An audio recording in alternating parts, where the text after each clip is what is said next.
ma'ana anan dalilan suna da yawa. Na farko shine mu a yanzu mun tsindima cikin ruwa tsindim. Tunda yanzu kaga na haura shekara 40, duk mutumin da ya shekara 40 ina abu, ai ba magana ina tunanin ma bari in koma in saki tunanin wani abu. Wannan abin da muke ganin kan cewar za mu yi nasara to ba za mu gajiya ba. Da haka har gobe muna tunanin insha Allah za mu yi nasara. Da haka babu canji, babu wani abu nan akan ta za mu ɗori kuma akan ta za mu taimaki al'umma insha Allah. A nan shi ne akwai idan ka lura bana mantawa ƙarfin gwiwata gaskiya shi ne a kusan kamar da na ce ma duk ni abin da na gani wani abu da zai taimaki al'umma gaskiya na kalle shi, amma sai dai idan ina cikin wannan abin akwai wanda abin da zai bujuro sai ƙara mun ƙarfin gwiwa. Akwai wanda ya zane a Sokoto, wanda ya zane ina jin Marsandi ne, wanda yake kusan a yanzu ina ɗaya daga cikin mutanen da suke zana mota a duniya, kuma ya kai gaci, kuma wannan fasahar idan ka ɗauko shi ma irina ne, ya yi ta shan wahala a yadda labarinsa yake zai zana wani abin ma sai dai ya ga abin da to amma haka ita haƙuri har Allah ya kai shi gaci. Wannan ya ƙara min ƙarfin gwiwar abin da nake yi, zan ƙara haƙuri har Allah ya kai mu gacin nasarar waɗannan abubuwan. Gaskiya ina kallon sa a madubi na irin haƙurin da kuma Allah ya kai shi daga nasara. Alhamdulillah shine bana mata sunansa shine Jelani Aliyu, wanda yake kusan yayi nasara, wanda yake yanzu haka ina kasar waje America, ina zanen ina kamfanin Marsandi, kuma ina ɗaya daga cikin waɗanda suke ji da shi. Gashi dai ga ba ma wai zancen Afirka ba, dan Najeriya ne, dan Najeriya ma dan arewacin Najeriya, baki irina, Bahaushe irina. To da farko ubangiji Allah ka kai mu ga nasara.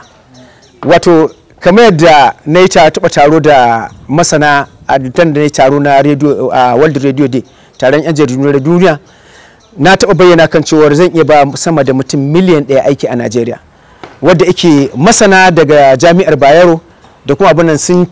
min ƙure, kuma alhamdulillah na ba su cikakkiyar amsa wadda yake kuma sun gamsu, wadda yake dama su ne dai ake kira masana. Kalmar ita ce a nan, ba wai ba da abin sana'ar ba, lissafin ya za a yi a taimaki al'umma nan da shekara 5 kamar yadda kake tambaya, matuƙar dama ta samu to ba magana miliyan 1 nake ba, wala ina magana miliyan 3, miliyan 4, miliyan 5 din da kake magana sun samu aiki a Najeriya. Kuma da ake aiki ne za a tsara kamar aiki na gwamnati, ba aiki ne kamar da aka ce empowerment din da shugabannin mu suke ko kuma 'yan siyasa ake a yanzu a baka abu ka tafi ka je ka sayar ba. A'a, tsari ne da za a dora ka akan tsari, za ka zama kamar ma'aikacin gwamnati. Domin kamar da gama ƙere-ƙeren mu a kekunan da muka yi akwai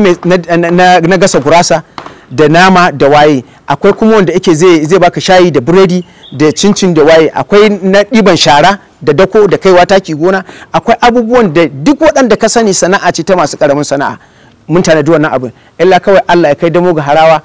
mu kai lokacin duk abu na Allah ne. In dai Allah ya ba mu dama, ni ne da shekara 3 nake ba, kama ba shekara 5 ba, za mu iya kaiwa wannan gacin, domin a shirye muke, mun daɗe muna shiri alhamdulillah. To alhamdulillah, shi yasa kaga akwai kamfanin mu, shi yasa muka yi aboki 3 wheels PLC. Aboki 3 wheels aboki da muka samu, muka ce ma wheelie 3, duk abin da aka ce ma wannan murhu ne, to shine babbar cimma nasara a Najeriya ko kuma a duniya. Na farko wannan fasaha da muka zo da ita dole sai an haɗu musamman, ko ba dole ba. Kamar da na ce ma alhamdulillah, shi yasa kamfanin mu da muna da demand area concept, to sai muka ga to da wannan abin izo muke ta abin, sai muka kare yin wani kamfanin wanda muke da aboki 3 wheels PLC, ma'ana anan wheelie 3. Da abin da aka ce ma murhu to abu ne guda 3. Ma'ana anan gwamnati na da karfin tasiri a ce an yi amfani ta shigo cikin wannan abin, sannan sai masu kuɗi, sannan sai mu masu fasahar. Kaga an samu abu 3. Na farko anan ita gwamnati ita ce uwar al'umma, masu kuɗi su suke da kadara. Idan aka zo a maimakon wannan empowerment din da suke yi, sai su zo su haɗu da mu da masu kuɗi, sai mu zo mu yi wani abu wanda yake duk wani wanda aka ba wannan sana'ar, in ka ga ya fita to shi ifar da kansa, ba wai abu ne wanda yake za ka yar abin ko ka je ka sayar da abin nan ka tafi ba. A abu ne wanda yake gwamnati ta san zaman wannan al'ummar wannan, sannan ba baki bane, nata ne. Su kuma waɗannan masu kuɗi sun sa hannun jarinsu domin sun san kuɗinsu zai dawo, sannan mu kuma kaga mun kawo waɗannan abin wanda yake mu ne dama kamar gefe ɗaya. To wannan abin shi muke da ganin kan cewa idan aka samu wannan haɗuwar mutum 3 din, insha Allah za a samu kyakkyawan kaiwa ga ci ga abin da muke nema. To alhamdulillah, ni ba zan ma ba wani tallafi da muka taɓa samu. Mun rubuta takardu, mun rubuta abin nan kamar gaya ma, muna da kamfanoni individual ma, ka san kamar da na gaya ma, ina da wata ɗabi'a kamar da ce ma a baya, idan mutane suka gani ina abu sukan ta ce ma kamar na zo to ni nake nema kuɗi na ne ta wasu abubuwa ban dogara da wasu sai wani ya kawo min tallafi ba saboda already lokacin da zaka je ma bai ma kyakkyawa ma fahimtar me kake so kai ba. So wannan ina ɗaya daga cikin gaskiya ban taɓa samun wani tallafi ba sai dai har gobe muna da yaƙinin insha Allah za mu iya samu domin shi a rayuwa dama koma ce yawa kamar mai su ne yau ije gobe idan wata Allah in ya je ɗebo kifin ma sai ga ya kasa ɗauko. Ai kamar yadda gaya ma ƙere-ƙeren shi ne a cikin hikima ake yin su. Idan kamar zuciyata ta ayyana min kamar da gaya ma keken nan idan na zo na fara zanensa to akwai kuma waɗanda yake masana ne ɓangaren wa dake sun san karfe kaza kaza zan koma in bincike su ina so na yi kaza ya zan yi kaza ya zan yi kaza ya zan yi kaza in na koma wannan zan je in samu so kamar na gaya ma shine da ƙarshe zan kira duk wani wanda yake da wani alaka da wannan abin wanda ina san ya kware sai na kira ni ce yi min kaza daman kware kace kai ma yi min kaza kai ma yi min kaza da haka sai in tashi abu guda da nake so na yi wannan ina daga ciki amma already wai in ce ga wani ubangida wanda yake shi nake koya a wajen sa gaskiya dan dai shine ina so in karye gabar wannan da zaka ji ana cewa ai an dade ana yin kere-kere da fasaha amma gwamnatoci ba sa taimakon al'umma. Ni abin da ne da shi duk abin da kai yaƙini kana da interest ko kuma kana da yaƙinin zai taimaki al'umma kada ka gaza ka ci gaba duk da cewa ga ce akwai wanda suka yi da an gidan rediyo wasu sun yi jirgin sama wasu sun yi waye amma ba taɓa tallafa musu ba wani ma kama shi aka yi tunda ita bai dawo ba duk wannan wani al'amari ne wanda yake ni ina kallon lokacin yanzu ya canja. Akwai kungiyoyi kamar da shi duk da cewa na ce ban taɓa samun wani tallafi ba amma alhamdulillah akwai wasu zaka ci suna samu kuma suna kaiwa gacin so abin da nake kallo shine su ci gaba da duk wanda yake gani ina da wani abu da tunani na kan ci wani kere-kere da fasaha kar wannan hura kunnan da ake ta yi mai tasiri duk abin da yake ga zuciyarsa za ta bada ci gaba yi kokari ya gani ko ba shi da kuɗi tambaya a wajen mahaifansa su ba shi ya gaya musu abin da yake so su kara mar karfin gwiwa domin ya ci gaba da wannan abin da yake domin gaskiyar lamarin kere-kere da fasaha wani abin da yake shi ya kai duniya gaba a ko ina ne. To ni kamar da ce ma sai dai in gaya ma abu biyu nake gaya ma ni mawaki ne na siyasa ita ta fito da ni duniya har ma ta sanna har ma daga cikin ke samu abin da nake kere-kere a cikin abin da zan godewa gaskiyar lamari mutane wanda suke musamman akwai shi tsofan gwamnan jihar Zamfara wa sanata Ahmed Sani Yariman Bakura wannan kusan ina ɗaya daga cikin mutumin da ya tallafe ni a rayuwa wanda yake shi ya mun alwalanci lokacin da in ke neman aure ya je har garin mu har mahaifata ya ɗora min aure kuma na buƙaci kusan gudunmuwa mai kyau kuma ya yi min ya ce gudunmuwa duk mutumin da ta ka ije mahaifarka wannan ba ƙaramar riga ima ba a rayuwa wanda yake in ka ɗauko a rayuwa mai ake magana ne a ce an ba mawaƙi mota na karɓi mota a hannun Yarima ta fi 20 wannan tabbas ne so kuma ba wai ni ba na kai mara mawaƙa wanda yake in ce ga wannan mawaƙi ne isa i bashi mota wannan ba ɗaya ba bi ba wanda yake a cikin mawaƙan ga sunan ba zan faɗe su ba dai amma suna da yawa a ciki wanda su sun san haka. Abu na biyu shine a gwamnatin Malam Ibrahim Shekarau na ci arzikin ta daidai gwargwado wanda yake ita ma na more ta kusan ya tallafa min wannan abu alhamdulillah kusan gaskiya ba zan manta da waɗannan mutanen ba wanda yake su ne jigo na duk abin da komai na zama a rayuwa su ne jigo wannan alhamdulillah Allah ya saka musu alkhairi Allah ya sa su gama da duniya lafiya. To ni abin da zan karkare anan shine in zan meka sako zan meka ne ga 'yan jaridu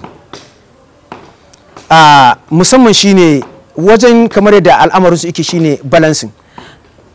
akwai abin da kusan har kamar na gama lokacin da na hau antena nan ta kusan tukuntawa a lokacin da abin ya faru na zubo da takardu da yake su ne balancing ɗinsu duk wani wanda zaka tambaya labari iya abin da na faɗa shine labarinka amma sai ga wasu suna faɗa kan cewar wai ma budurwa na nema na rasa wai a gidan rediyo wai budurwa na rasa nake nema na hau zan faɗo wani ice a ko labari iri-iri duk da cewar na gaya ma akwai hoɓasin da muka fare domin wata gidan rediyo ma ta ɗauka domin a samu balansin ɗin su ma su yi amfani da wani damar to amma sai aka dinga samun kilashin na kowa yake faɗan albarkacin bakinsa wanda yake wannan gaskiyar lamari duk kowa akan aikinsa za a ta da shi ranar gobe kiyama ya bayani dalla-dalla ya kamata kowane irin al'amari ne ka tsaya ka bincike shi kafin ka yada wani abu domin shi duk abin da kake faɗa in tsakanin mutum da mutum ne ina da haƙi in ma duniya ka faɗa duniya tana da haƙi wannan shine gaskiyar lamari wanda yake ni babban jan kunni na ga yan wanda mun ni kaina tunda da artist dan jarida ne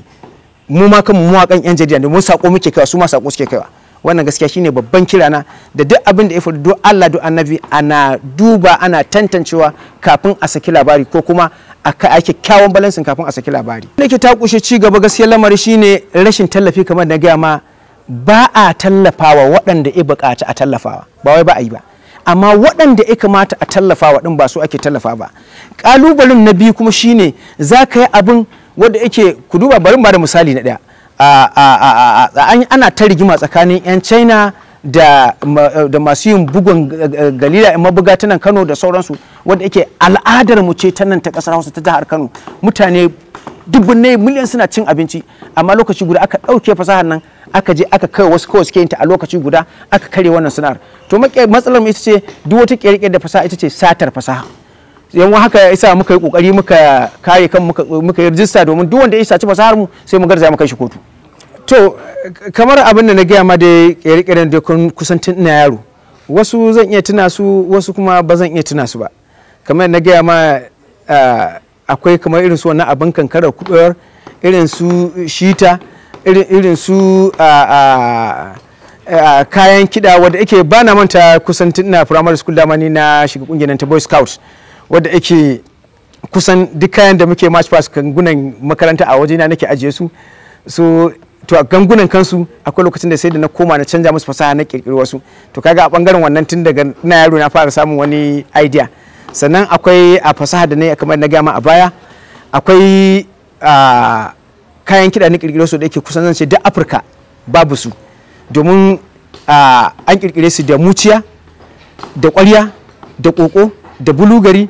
da kayan da mace da take zaune a ce tana tuka to ta yi miya ta kada miya to duk wani abu da ibata kusan ta amfani da shi a wannan abun sai da muka mai da shi ya ba mu sauti wadda muka yi kusan wasu waƙoƙi da su wadda ke har yau wasu ma suna tunanin ko da piano aka wadda ke ba piano bane wadda ke mun yi waƙoƙi wadda wasu akwai wadda kusan ta dan zama ana dan jin haka sama sama a gidajen rediyo. Akwai wadda ake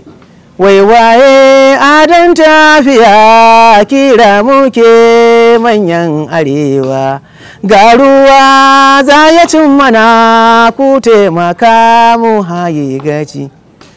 ban da iko na mahalici yaya buri zai noma abinci mai shan zuma ya dawo shan madaci dalar gyada da fatu da kiraga da su kasar mu ta kai gaci manyan arewa kuna da laifi matasan arewa muna da laifi wanga ruwan nan yana da zurfi da mu da ku yau sai mun haɗe kai tukun na za mu haye gaci. To akwai wanda irin waɗannan waƙoƙin da kusan aka yi su akan da waɗannan kayan kiɗan da aka kirkira wanda yake ba wai su wasu aka yi ba.